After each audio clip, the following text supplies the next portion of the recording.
So thanks very much again. Looking forward to this. Daniel Jones, I'm a final year PhD student at the Institute of Social Marketing and Health at the University of Stirling. And I'm going to be talking for the next 50 minutes approximately about a journal article that was published a couple of months ago in Addiction Research and Theory, which was kindly sponsored by Alcohol Focus Scotland. So just to give a quick introduction, I'm sure you're familiar with most of these topics here.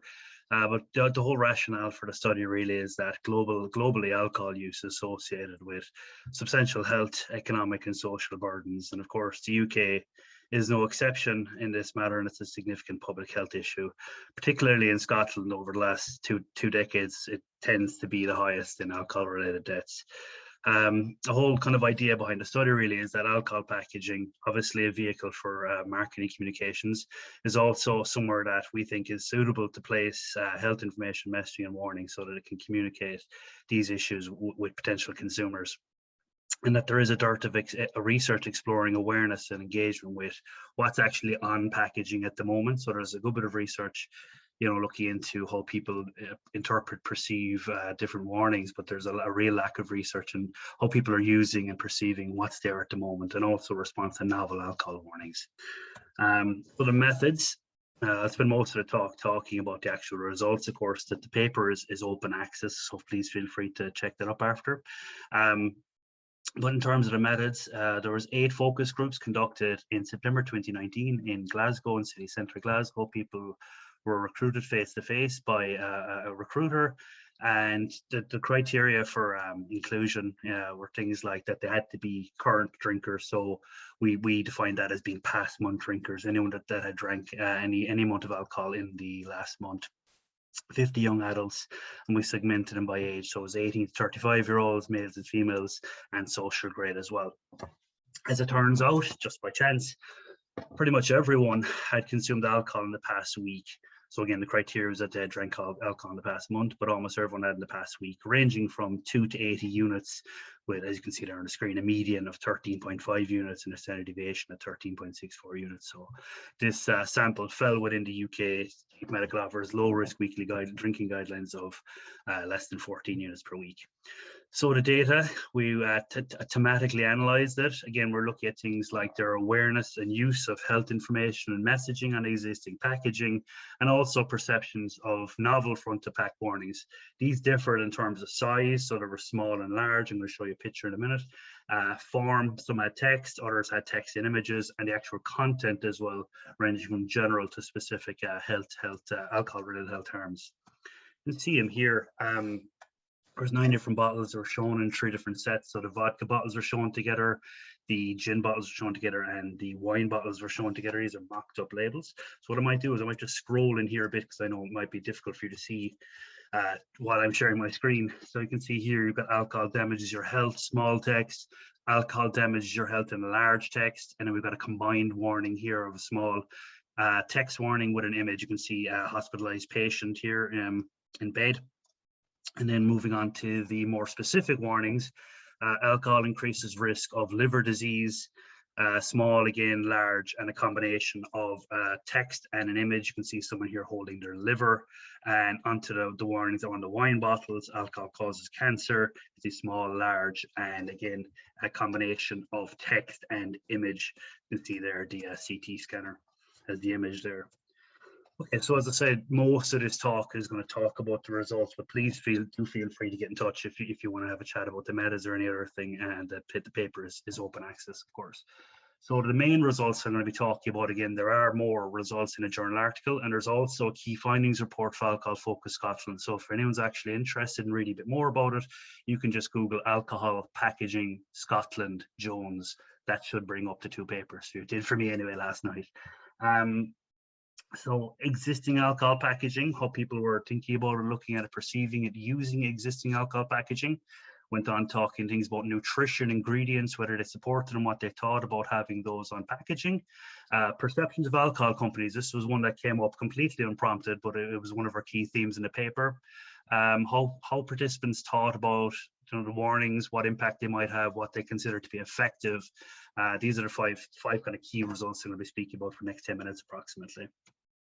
Okay, so in terms of what's on packaging at the moment, how people use it, most people did not meaningfully engage with messaging on existing packaging. They viewed it really as unnoticeable, obscure, ineffective, unhelpful. And I can see some of the quotes here that are in the paper just again to illustrate these points. People are saying that they've never actually noticed what's on packaging, that people aren't paying attention to it. They weren't aware of half of the stuff that was on the labels. For example, you can see one female participant here, the last quote: "I didn't even know about the pregnant lady. I never even noticed the pregnant lady." So people really weren't, engaging with it, viewing it as meaningful, or even noticing it. And that's for the majority of people. Almost everyone was of that view, that what was there at the moment was of little use to them.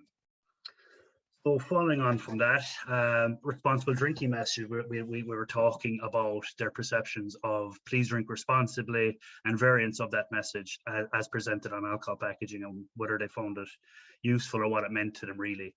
And again, these were considered unhelpful, ambiguous, and unlikely to have any meaningful impact. They were met kind of with a strong degree of criticism and skepticism really.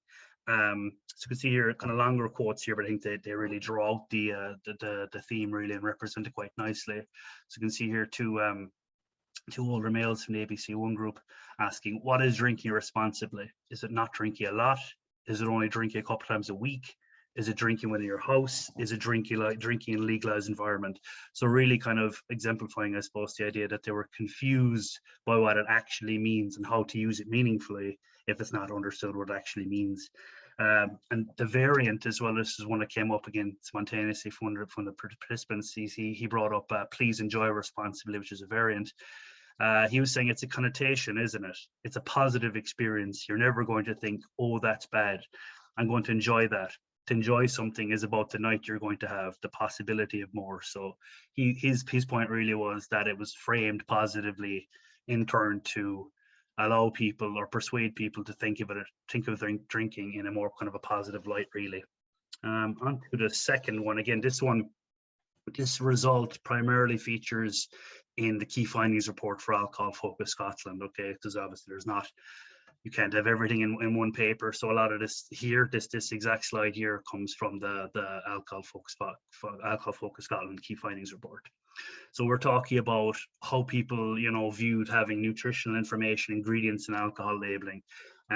People were really, I suppose, thinking that, you can have it, you cannot have it, but it's useful to have for health. People are saying those with dietary requirements, those that, might be dieting, training, trying to lose weight in sports, etc. So some of the comments here, some of the quotes: I sometimes use the calories if I'm deciding that I'm going to be good, if I'm at the gym or whatever.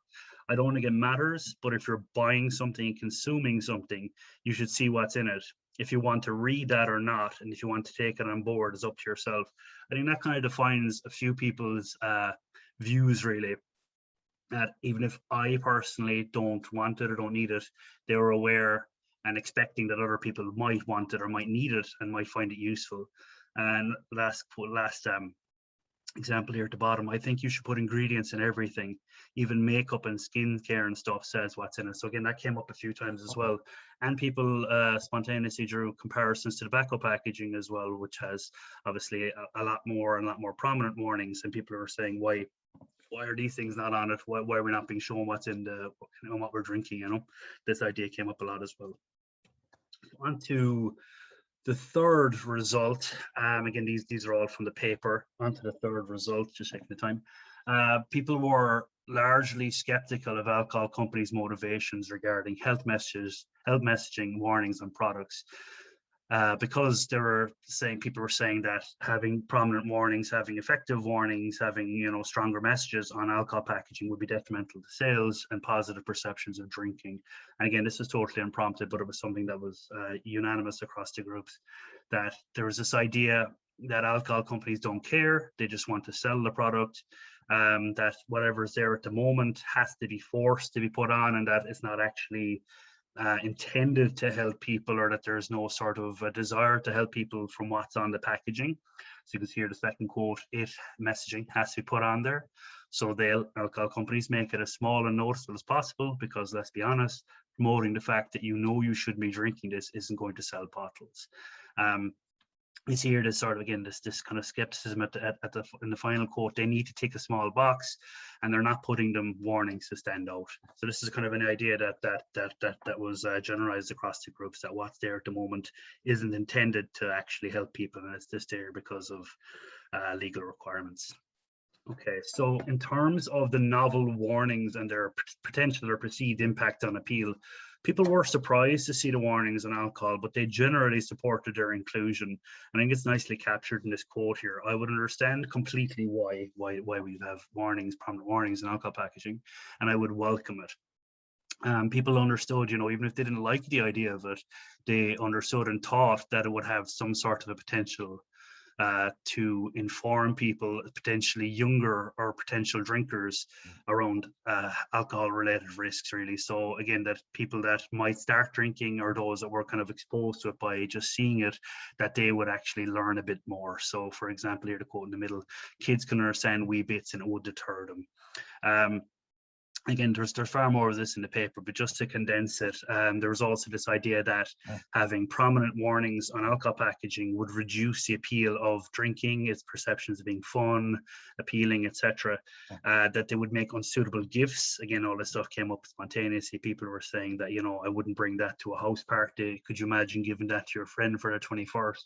Happy Mother's Day, Mom, etc. When it had big warnings of, alcohol causes cancer, for example, and that it would be unattractive in the home and at social gatherings. A couple of mothers said as well, that they'd be reluctant to bring such products into their house because their children will be asking, Mom, why are you doing this? And I kind of got a sense of, I suppose, almost embarrassment is what they were kind of relaying, that if these products in their home, that they wouldn't want their children seeing what they were doing almost. You see the quote there at the end quite nicely captures it.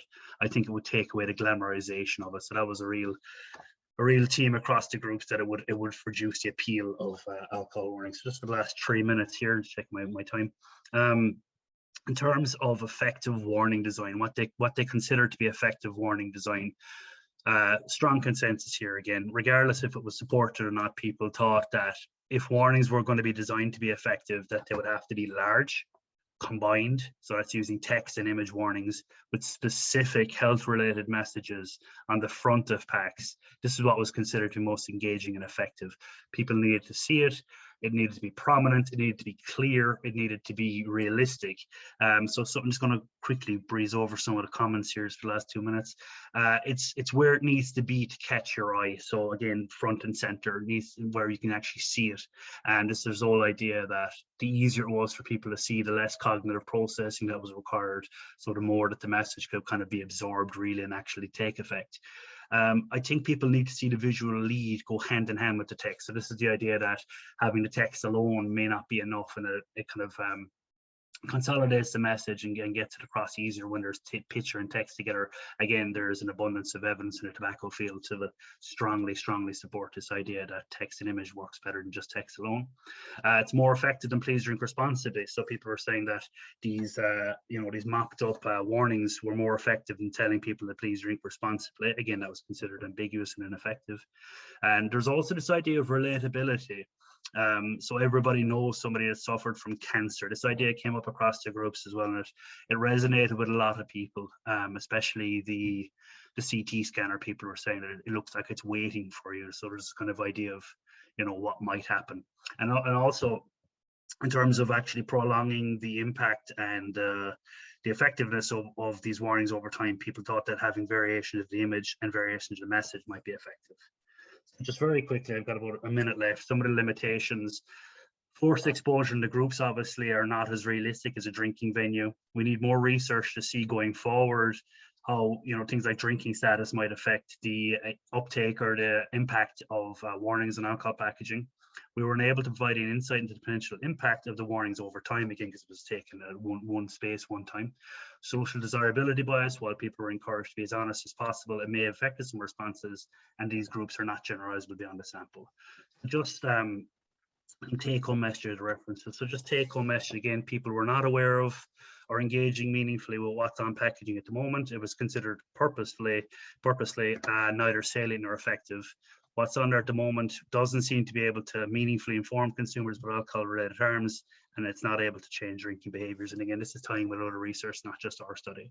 Participants attended to novel warnings, generally finding them more engaging and effective than what's under at the moment. And they maintain that if warnings are supposed to work, they should be noticeable, fact-based, and relevant to real life. And for the final point, prominent warnings on alcohol packaging, they have the potential, again, tying with other international research, to capture attention, increase awareness of alcohol-related harms, and they might support a reduction in consumption and alcohol-related harms. So I'll leave it there. So thanks very much for listening, guys. Thank you. Thank you, Daniel, for sharing that impressive body of work with us. And certainly, as I've kind of got to grips with these issues and been talking about them more and more, I think one thing I've certainly picked up on the lack of knowledge people have generally around the link between alcohol and cancer. And I think what you've done there is really take us through the need for a much wider conversation around the nutritional information that's available on these products, ingredients, calorie information, but also the debate around health warnings and what appropriate health warnings would be. So thanks once again, Daniel.